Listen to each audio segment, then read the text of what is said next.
Good afternoon, everyone. Welcome to today's session on available funding programs with the Ministry of Economic Development, Job Creation and Trade. My name is Carrie Manchuk. I'm the manager of the Site Selection Unit. With me today are Rita Byvelds, manager with the Funding Administration Branch, and Denis Lapierre with the Business Advisory Services. Next slide, please.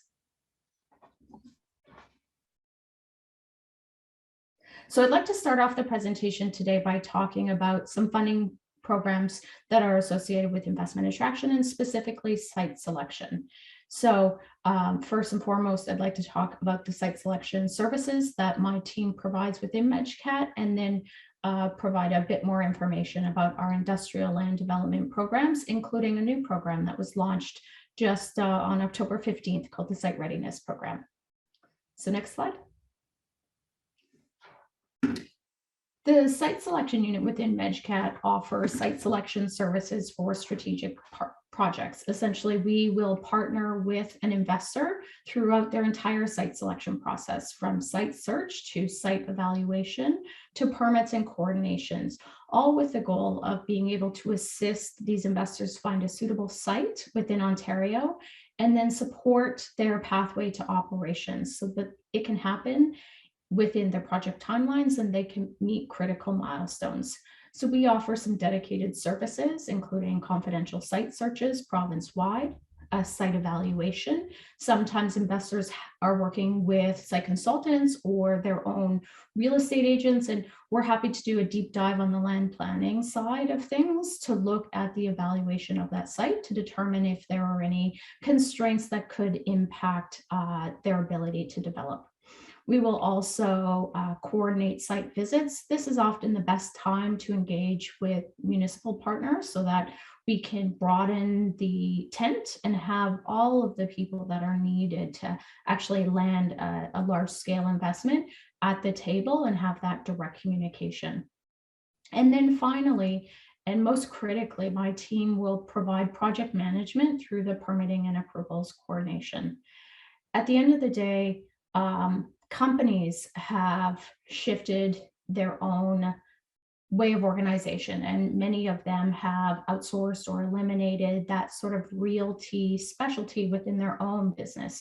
So they're relying on external consultants, and they're also relying actually on states to provide a lot more information and assistance to be able for them to cite a project. And so Ontario wants to play in this space, as we need to be competitive in this landscape and help provide investors with the information that they need in order to de-risk their decision to invest in Ontario. So why I'm touching on these services is because for strategic investments, sometimes these investors will come straight to communities. And I encourage you to utilize the resources of my team if you do have these strategic projects. We're all part of a team that is working together to land new investment in Ontario. Next slide, please. And in order to compete for these globally mobile investments, it is critical that we have an inventory of suitable investment-ready sites where the timing and cost of development is readily known and then streamlined to meet these project timelines. Manchuk offers 3 programs that support this goal of creating an investment-ready inventory. The first one is the Job Site Challenge program. This is the first megasite program in Canada. Currently, applications are closed, and we are continuing the evaluation of applications with the goal of having up to 3 sites being determined somewhere shortly in 2022. The Investment Ready Certified Site program is actually our first program that was launched in 2013. This program allows Ontario to compete with the roughly 40 site certification programs that exist in North America. Because there are so many states that have programs like this, it really has become table stakes in investment attraction. You have sites that don't have archaeological cleared, investors will quickly eliminate them from consideration because they do not want the uncertainty and they do not want to have to wait for seasonality and determining whether or not that site is viable or not. This program supports Ontario municipalities and industrial landowners to sort of achieve that sort of gold standard of investment readiness. And then the new program that we've just launched is the Site Readiness Program. This is meant to be a streamlined and flexible program and sort of fill in the gaps of the other two programs. It focuses on smaller sites, more flexible utility servicing, and a faster program turnaround. And we are currently accepting applications until March 1st, 2022. Next slide. To provide just a bit of an overview and a refresher really on the Investment Ready Certified Site Program, this program was created in 2013, and the goal of the Certified Site Program is really to be able to have advanced due diligence completed, which minimizes risk, it builds investor confidence, and it streamlines the sales process for decision making. There is a set list of due diligence that is required in order to achieve certification, and certification, once properties meet this consistent set of standards, then a certification is issued. The program is open and currently accepting applications, and that is an open application system, so we do accept applications year round. In terms of program benefits, we offer reimbursement of 50% of eligible costs up to a maximum of $50,000 per application. Eligible costs include application, certification studies and due diligence, and then marketing efforts. And then once a site is certified, we do provide marketing and investment attraction support, including profile on our international investment focused website, investontario.ca. Next slide. And so the Site Readiness Program was really created during COVID as a way of us reacting to some changes in how site selection was done during COVID. And so two fundamental things have happened in sort of site selection that I have seen and my team has seen since COVID. First and foremost, decision timelines are incredibly compressed. Companies' plans have been on hold, just like many things were on hold for much of 2019 and 2020. And now everyone is playing catch up. So we are seeing decision timelines that used to take 12 or 18 months being compressed in 4 to 6 months. People want to be on the ground, want to make a decision in November and be on the ground starting site clearing in January. And so that is placing a huge requirement on jurisdictions to be able to have advanced due diligence and information at our fingertips. The things that we are being asked for now, full geotechnical studies, full archaeological clearance, and endangered species report. No longer are the days where companies are willing to do that due diligence on their own, simply because other jurisdictions in an effort to compete are readily providing this. And it just simply becomes an expectation at that point. The other thing that has changed as a result of COVID is that companies aren't coming to visit sites as early in the process as they once were. And so it's a lot easier to have your site eliminated when no one has come and visited it. And it's also a lot more difficult to showcase a community and showcase the site. And so we're being asked for videos and drone videos and aerial imagery and very detailed schematic drawings of sites, of utilities, all sorts of things that didn't readily happen prior to COVID. So in order to sort of adjust the way my team works, we created the Site Readiness Program. It's a way to provide funding to support municipalities and industrial landowners to quickly undertake some of the work that is being asked of us by potential investors. At the end of the day, investors quickly realize a site's strengths or weaknesses, even if it doesn't immediately check all the boxes. It's not for us to determine whether a site is suitable for an investor or not. They are going to be making their own decisions based on hundreds of decision points, most of which they're not even going to share with us at the end of the day.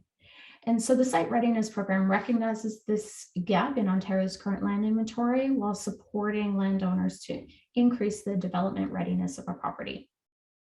Program benefits include reimbursement of 50% of costs up to $25,000, an expanded list of eligible expenses, including a wide variety of due diligence reports. The property will become part of the province's site inventory used for investment attraction. There is more flexible eligibility criteria compared to the certified site program, including smaller sites, dry industrial sites in some cases, and partially serviced sites. And then landowners are really in the driver's seat and able to determine the amount of due diligence to complete within a 1-year program timeline, allowing for less administrative burden and a faster turnaround to program completion and reimbursement. Next slide. So this slide outlines the key program criteria. So minimum site size is 5 acres. We have a flexible servicing requirement. So we do require sites to have 2 of 5 utility services to the lot line, and then confirmation that all services can be to the lot line within 2 years. We also require public road access and frontage. Sites must be free of most development constraints, similar to the certified site program. And that's simply in recognition of the fact that investors will need confidence in the sites being put forward by the province that they can be developed upon. And we need to maintain our credibility with investors to ensure that, that the sites we are being provided are truly ready for development. And then the remaining of the slide outlines the types of eligible expenses that are included in the program. Next slide. In terms of the utility servicing, so as I mentioned, we do require that 2 of the 5 sites are serviced to the lot line, and then supporting documentation that sort of shows where the services exist, and we want to understand capacity and pressure and things like that. In terms of the remaining utility servicing, we will require supporting documents to demonstrate that the site is serviceable within 2 years. And we selected this time frame to because basically most investors will want to be operational by that time. And so the servicing, those remaining services can be on a similar path while the company is constructing their facility. Next slide, please. As I mentioned, the sites do need to be free from major development constraints. If there are questions regarding what those development constraints are, then I encourage you to have a more detailed site conversation with my team. Next slide. So this slide outlines the program work plan, which is a key component of the application process. So rather than a set list of requirements like the certified site program, the Site Readiness Program work plan is very much applicant driven. So it requires an applicant to outline the proposed site due diligence and then the rationale for the request, sort of why that due diligence will advance the state of site preparedness and site readiness for that particular site. Applicants are required to complete a minimum of 1 study, but there is no maximum. And costs include items that are most commonly requested of us by investors and site consultants. And then in addition to those due diligence costs and reports, other eligible costs include mapping, aerial photography, videos, and legal fees. Both this program as well as the certified site program are now being administered via Transfer Payment Ontario. So you can find those applications on the TPON website. Next slide. This outlines how to apply. Essentially, the upfront application process for both programs is very similar. There are detailed program guidelines that outline eligible expenses and minimum site requirements available on our website. And then I encourage you to schedule your pre-application consultation with a member of my team. And you can do that by calling or emailing us. It's important to note that eligible expenses are backdated to the date of your pre-application consultation. So I do encourage you, if you do have a site that you are considering for either one of these programs, I do encourage you to reach out and begin that process as quickly as possible. And then just a note that the application window for the site readiness program closes March 1st, 2022. Next slide. And so I just want to end with this quote, because I feel like it very much resonates with me. I tell my team all the time that although we are the site selection unit, I don't believe our job is to select a site for an investor. They are going to make the decisions that they make based on a number of variables and a number of competing interests. And so what I tell my team is that it is our job to ensure that there is always a possible Ontario site. And so we are much less in the site selection game and very much in the not having our sites eliminated game. And how do sites get eliminated? By being too risky. And they are risky based on unknowns because data isn't there, or because information on servicing is unclear, or because of other information gaps. And so as much as possible, we want to close those gaps to make sure that there is always an opportunity for someone to invest in Ontario. So now, thank you very much. I do have my contact information on the next slide. And I will now turn it over to my colleague, Rita, to continue with the presentation. Great. Good afternoon, everyone. Thank you so much for your time and interest on such a beautiful Friday afternoon. My name is Rita Byvelds. I work with the Funding Administration branch of the Ministry of Economic Development, and really pleased to administer and deliver business support programs and funding programs together with our colleagues, including Denis, who is going to talk about some of the programs as well. So thank you so much for your interest. I'm going to talk briefly about the Ontario Together Fund. And on the next slide, just presenting sort of the details of the program at a high level. 18 months ago, when the pandemic was declared, the ministry worked very quickly to develop and deliver the Ontario Together Fund, a $50 million program to help manufacturers retool their operations to produce much needed PPE and critical supplies in response to COVID. And so we are really excited about some of the projects that we have funded in the first year of operations to make sure that people in Ontario had access to some of the PPE that we needed in response to COVID. But in March, the Ontario government decided to commit an additional $50 million and extend the program for a year to continue to build the resiliency of the healthcare sector in Ontario, to build the supply chains that we need in Ontario so that our healthcare sector isn't as dependent on foreign jurisdictions for supplies and materials that we need.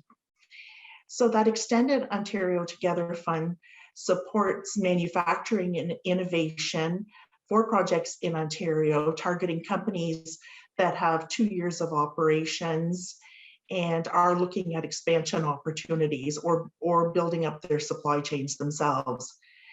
The program focuses on strengthening Ontario's domestic manufacturing capacity, in particular in the healthcare sector, supporting homegrown technologies, and strengthening Ontario's medtech sector. For the program, the kinds of costs that are supported through the program are costs attributed to facility upgrades. For example, if you're putting in a clean room or equipment and machinery, materials, labor, and research and development. The funding available through the program are grants up to 75% of eligible costs to a maximum of $2.5 million. The program ends this year, so funding applications need to be submitted and approved by March 31st, 2022, so a few months from now. However, companies will have a year to complete the project. So really, one of the things that's happened with the Ontario Together Fund is we've pivoted from that direct need for PPE and looking more broadly at the healthcare sector. So if your company, or if you're working with companies that are in that space, we'd be excited to speak with you about a potential project. The timelines are fairly tight. We're looking for applications to be submitted in the next couple of months. And as I said, projects being completed a year from now. So on to the next slide. I just wanted to provide a couple of examples of investments that the program has made in the region. And certainly one exciting one that you're all aware of is the investment that Grenville Global has made at their facility in Johnstown, a $75 million investment. The support that we provided to them through the Ontario Together Fund is $2.5 million of support. Then a couple of projects in the Ottawa region, again, targeting the healthcare sector and trying to build domestic production and capacity within that sector. On to the next slide, please. In order for companies to apply, there is an eligibility checklist. It's a fairly simple and straightforward application process. I've provided the information here, the links for additional information, but feel free to reach out to me at any time, or to Denis, or send us an email to the program area. Again, the program is fairly targeted to a limited group of businesses that support the healthcare sector. But we just really wanted to flag it to you because it's been an incredible program for the region and across Ontario. So thank you very much for your interest, and happy to turn the meeting over to Denis to talk about the Eastern Ontario Development Fund. Thanks very much, Rita. Next slide, please. Good afternoon, everyone, and thanks very much for taking the time to join us this afternoon. I'm Denis Lapierre. I'm a senior business advisor with the Business Advisory Services branch of the Ministry of Economic Development, Job Creation and Trade.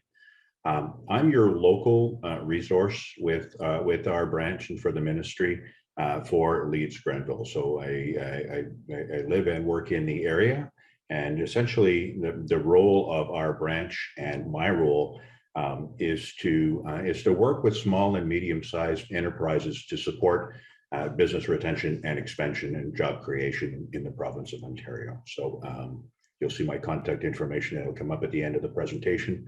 As I mentioned, I'm your local contact for our branch and for some of our programs. I invite you to reach out and contact me, and happy to chat with you about your plans. And if I can help directly, fantastic. Otherwise, I'm quite happy to be able to connect you with other members of our team within our ministry. Next slide, please. So I'd like to share a little bit of information about the Regional Development Program, particularly the Eastern Ontario Development Fund. So we'll talk a little bit about business projects as well as the Community Economic Development Stream. So the Regional Development Program and EODF takes a coordinated approach. And why we say a coordinated approach is that while the typically people coming to us looking for funding to be able to support some of their expansion projects, we not only provide funding, but we try to take a whole of government approach and connect businesses with partner ministries and other resources, not only on the funding stream, but it can be relating to talent, it can be relating to training, it can be related to WSIB, it can be related to environment, energy. There's a number of other wraparound services. We call them complementary support services. And that's what we talk about is the coordinated approach. So the intent of the business stream is to support SMEs to expand and to make investments in the province of Ontario relating to innovation, technology adoption, skills development, essentially creating jobs, good jobs in the East region. Eligible businesses, we're looking to work with established businesses, so businesses that have 3+ years of business experience supported by financial statements. Typically, we're looking at businesses that have at least 10 full-time equivalents, or in areas in small rural communities that can be as few as 5 FTE. The projects that fit the program are investments in equipment, in new technologies, as well as talent and training. And again, we're really focused on innovation and technology adoption with the program. So investments in new operations and existing operations, focusing on business expansion, focusing on new products, focusing on exports is always something that is quite appealing to us. Minimum eligible investments, depending on where you are in the region, we're looking at businesses that would invest a minimum of $500,000 for areas that are in small rural communities. That can be $200,000 or more. Projects that we work with are typically 3 to 4 years in length. One of the key elements that we're looking for whenever we're working with businesses on EODF is, you'll see on your screen, we talk about the multiplier effects. So really what we're looking at is what is the investment going to do in the region? What ripple effects will it have in the region as far as a regional impact overall? In a lot of cases, that's supply chain impact and so on and so on. Job creation, this is a job creation program. So a minimum requirement is 5 new jobs, or 30% of growth if you have less than 15 FTE. There are 2 possible funding opportunities depending on the size of the business and where it's located. The first is a performance-based grant. It's up to 15% of eligible costs, and it is up to $5 million, with the possibility of 30% of that being forgiven, assuming that you hit all of your milestones that are laid out in an EODF agreement, up to a maximum of $500,000. Let's see, and I did mention, you'll see there what it talks about applicants eligible to receive financial support and the advisory services. As I mentioned earlier when we talked about the coordinated approach, is that those advisory services include some of those wraparound services and connections and referrals to other partner ministries to be able to ensure that we bring a whole of government approach to your investment project. Next slide, please. I apologize. Can we go back? I mentioned the performance-based loan, but I neglected to mention that for small businesses with less than 100 FTE located in rural Ontario, there's the possibility of a grant. The grant is also 15% of eligible costs to a maximum of $500,000. I apologize for that oversight. Next slide, please. The community economic development stream of EODF, essentially, this particular piece, again, it takes a coordinated approach similar to the business stream. And this one here supports municipalities and economic development organizations to do a number of things related to investments for economic development in their particular communities. The best example that I can give you for community economic development stream would be a municipality looking to invest in infrastructure and growing an industrial park in order to be able to attract private sector investment. Ideally, in that particular case, we typically prefer that it's not a quote unquote build it and they will come, but ideally looking at growth and of an industrial park or a business park where you're committing to infrastructure, and if you've got an interested party that's looking to come and establish and create jobs. The eligible applicants there, as I mentioned, the municipalities, Indigenous communities in Eastern Ontario, economic development organizations and non-for-profit organizations, as well as business consortia. Minimum eligible investments, $100,000 or more. And similar to the business stream, we're looking at that multiplier effect where we're going to have a significant regional impact. The community economic development stream, up to 50% of your eligible costs, and the grant is a maximum of $1.5 million. Similarly to the business stream, again, we're taking a coordinated approach there, and we're bringing a whole of government approach where we'll work with the municipalities or the economic development organizations, not only on the funding side, but looking at those wraparound services as well. Next slide, please. Few project examples for you. We've listed 4 of them there, and these are quite recent and fairly recent. You'll notice there that on the 4th one down, the 4th bullet, Canarm, so right in Brockville, a $7 million project where the ministry provided some financial assistance through EODF.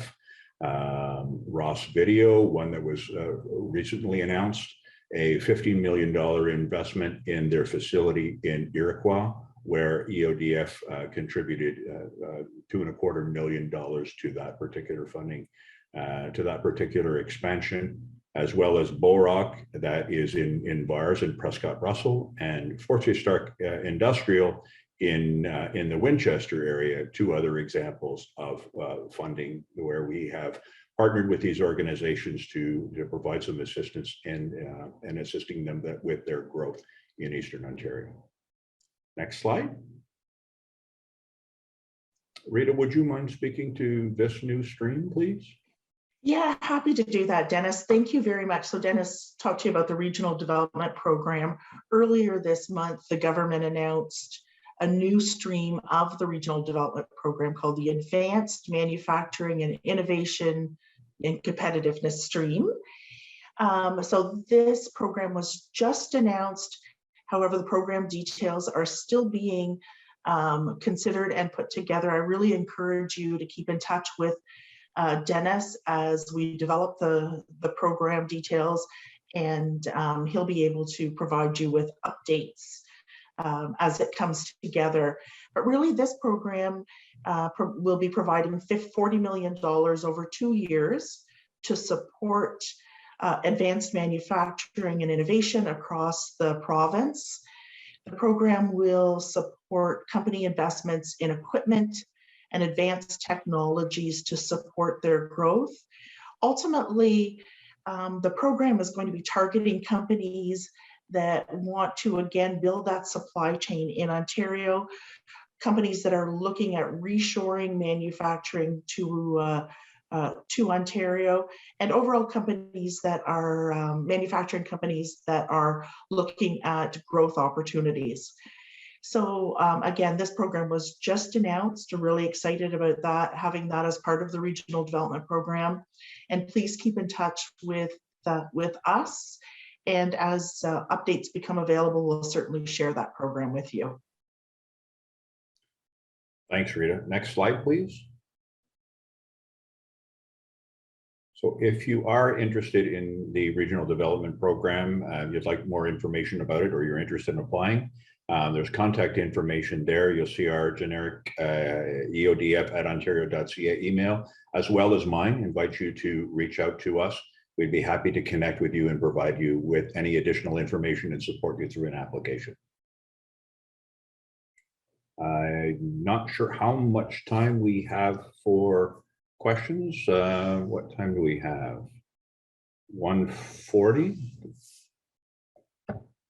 Can we take a few questions, folks? Carrie, there is a question in the chat.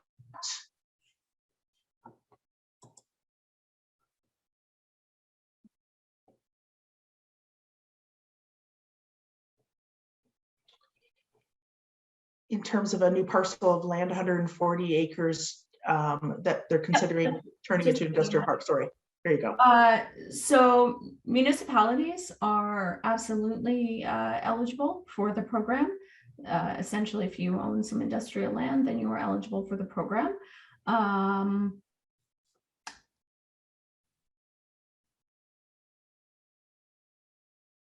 And so I encourage you to set up a meeting and bring an aerial or some type of map of your site, and set up a meeting with my team, and we can review it and determine the best program that is suitable based on sort of the level of readiness. A lot of it will have to do with what the zoning currently is and your pathway to that and things like that. And so I just encourage you to have a map and schedule a meeting.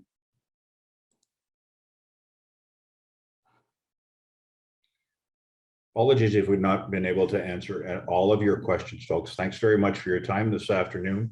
Please do reach out to any of us, to Carrie, myself, to Rita. We'd be happy to engage with you, understand what your needs are, and try to point you in the right direction. Absolutely. Well said, Dennis. Yeah. So thanks, everyone, and enjoy the rest of the conference and have a great weekend.